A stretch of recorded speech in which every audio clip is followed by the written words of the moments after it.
freaking first cut. Golly. What's going on, YouTube? Round 2 in the books at the RBC Canadian Open, and we're here to break it all down. Hit the like button. Make sure you're subscribed. We'll jump into it right now. Welcome to the First Cut Podcast. I'm Rick Gehman, and look who I've got. It's him. It's the coach. What's going on, coach? Oh, I'm feeling good. This week, a little change of pace for me, Rick. I'm doing the Korn Ferry Tour, the big celebrity BMW, and I'm having a blast because this, I don't know if you've heard, this is where the best players in the world play, the PGA Tour. I am aware of that, and I've always been quite fond. And I've said this for years. Those guys on the Korn Ferry Tour are stars, and they're going to be stars. The line has never been more blurred between the two tours and how good everybody is. Well, look at all the guys right now, Rick, that are playing well this year. Davis Riley, Cameron Young. The list goes on and on. So anybody that thinks the Korn Ferry Tour players are less than, they're not paying attention. There's never been more competition in the world of golf, and you include the college guys too, because today I called a bunch of dudes that we just saw last week play for national championships, and they're right out on the Korn Ferry Tour this week. So it's very, very cool.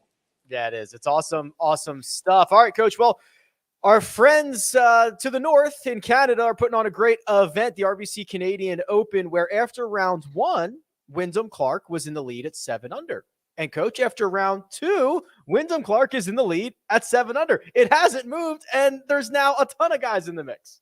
There's a lot of players, and quite frankly, you, me, and a lot of other people at the First Cut can thank Matthew Fitzpatrick for coming right back to all of us. At one point today, he got it to double figures. He was at 10 under. Imagine if he would have gone north of that and how big his lead would have been now. But no, he stumbles coming down the stretch. And so now the lead's at 7, and there are a bunch of big-time names that, quite honestly, Rory, Scotty, Sam Burns, they haven't played good golf, but look where they're at. 3 shots back, 2 shots back. This is going to be fireworks. It's going to be bananas over the weekend. But thank you, Matthew Fitzpatrick. For some reason, Rick, he cannot get out of his own way to get to that first PGA Tour win. Yeah, so let's cover that a little bit deeper here because he, as you mentioned, Coach, he got to 10 under par. He's rocking and rolling. He makes double on 14, gets one of them back on 15. He birdies the par 5, and then his final 3 holes, bogey, bogey, bogey. Still 6 under par for the week, 1 shot off the lead. But do you expect that stumble at the finish line to carry over into the weekend?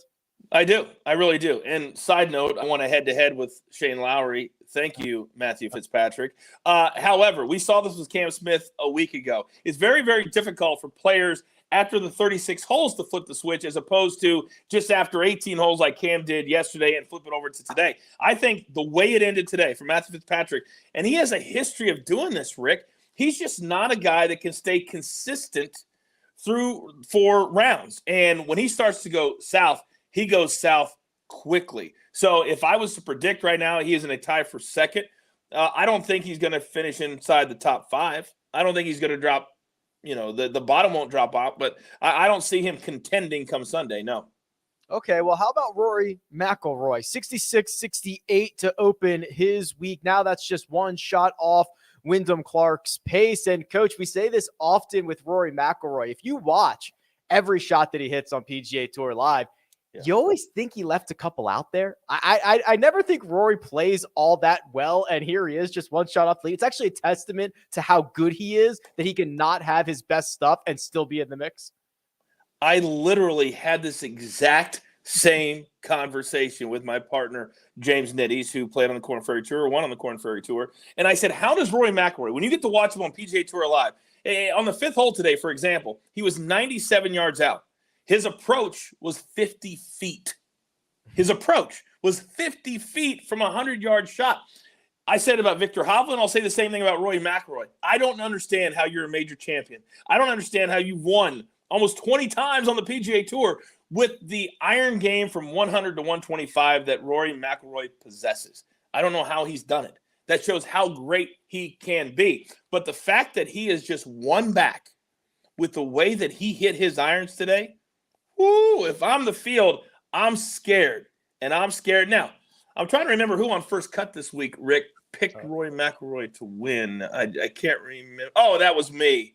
That was me. but you can't bet him because he was only plus 900. But I thought this would be his week, and so far, I'm looking pretty good.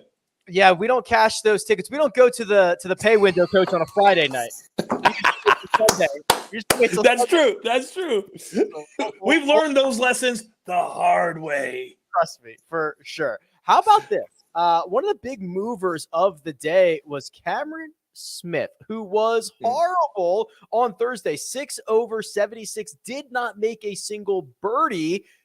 Finds it here on Friday. A 5 under 65, gets himself inside the cut line. He's T56, but I love that, right? A bounce back from having just absolutely no juice on a Thursday. He could have packed it in. He could have just left and gotten ready for a U.S. Open, and he grinds it out, goes low on Friday, and now he can work himself into better playing shape for a major championship next week. Isn't it funny, Rick, how we'll go through patches of 3 or 4 weeks, and a lot of the storylines are the same. Sam Burns coming from 7 back the week prior. Justin Thomas coming from 7 back. Well, where is Cam Smith right now? He's 8 back of the lead. This is a very bunched up leaderboard. So if I'm looking at somebody who's going to tee off very early when the wind is down and the course is playing a little bit easier because it's rock hard right now. Right now, the greens are like, boom, you can hear the balls hitting the greens and bouncing. So if you can get out early tomorrow and you can post a 65 or a 64, that might be right in the mix come Saturday night.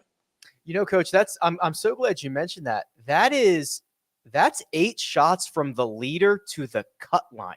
8 shots. That's all it is. There are 70 golfers within 8 shots of the lead. This thing's going to be wild. And no offense to Wyndham Clark, but nobody chasing him is saying, oh, I'm scared of Wyndham Clark going south on Saturday and Sunday. He's just not a guy that wins on the PGA Tour or hasn't established himself as a winner on the PGA Tour. So when you look at chasers, how much fun is this going to be? Now, I remember when Rory played 3 years ago, everybody was like, why is he going up? And it turned into one of the best tournaments of the entire year. And he played great. But now he's got him. He's got Burns. He's got Scheffler. You go on down the list. Hoffman, Lowry, Gim, HV3, Finau, all within 4 shots of the lead. This could be, because we always look at things from a betting perspective, this could be a really good week to cash a really big ticket if you can find the right guy to put money on tonight. Yeah, 20 golfers within 4 shots of the lead. Let's just look at the betting board. We're going to do that from our friends over at Caesars, but first we're going to take a quick break and hear a word from our partners. And we're back.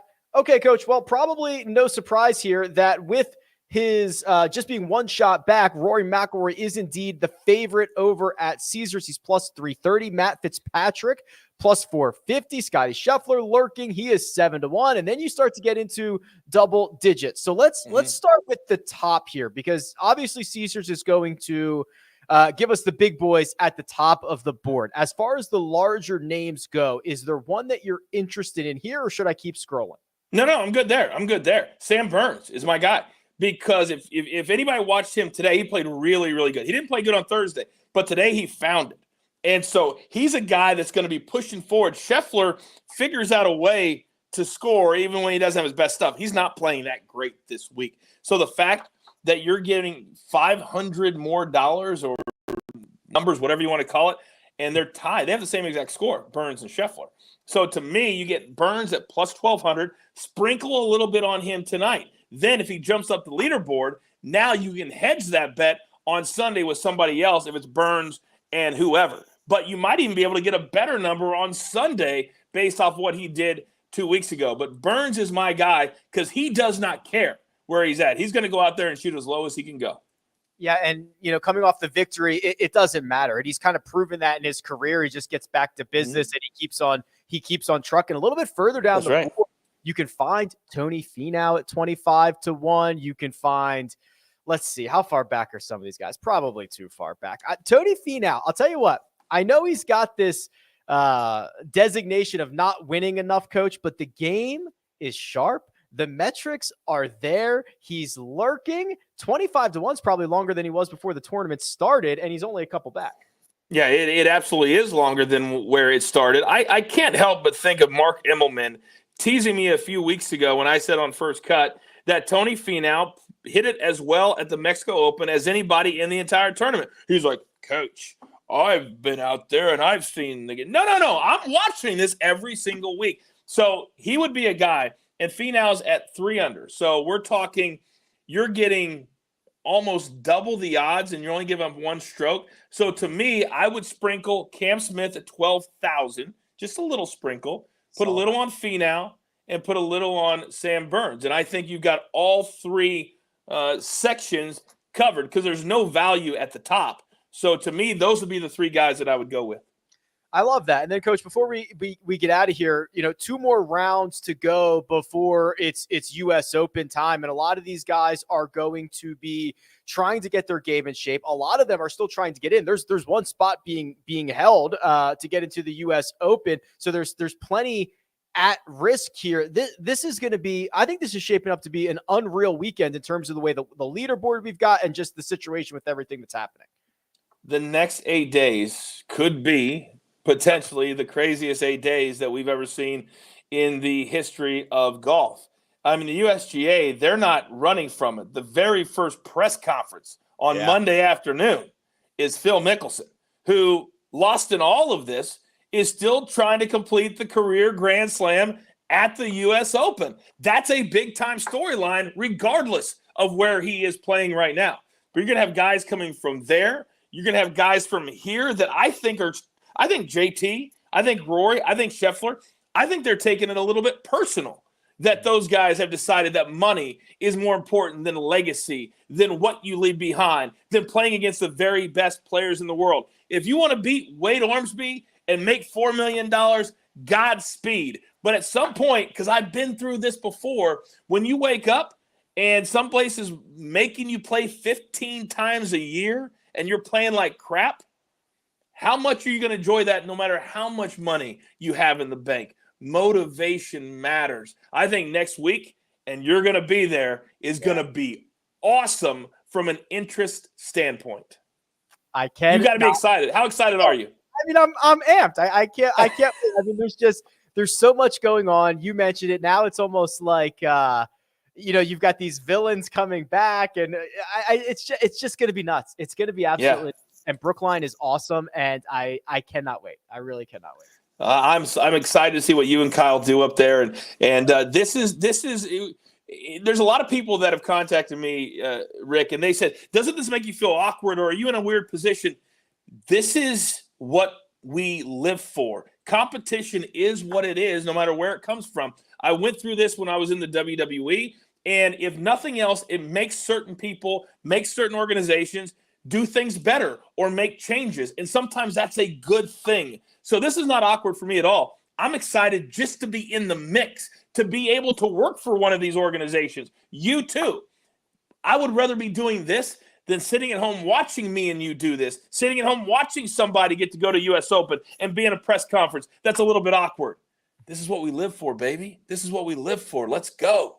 I love it. I cannot wait. Let's go. All right. We'll stop there. We'll be back after rounds 3 and 4 for the RBC Canadian Open. Then obviously we'll roll this thing right into Brookline. But for now, that right there, that's the coach. You can find him on Twitter at the Coach Rules. You can find me at Rick Run Good. This has been The First Cut. We'll catch you next time.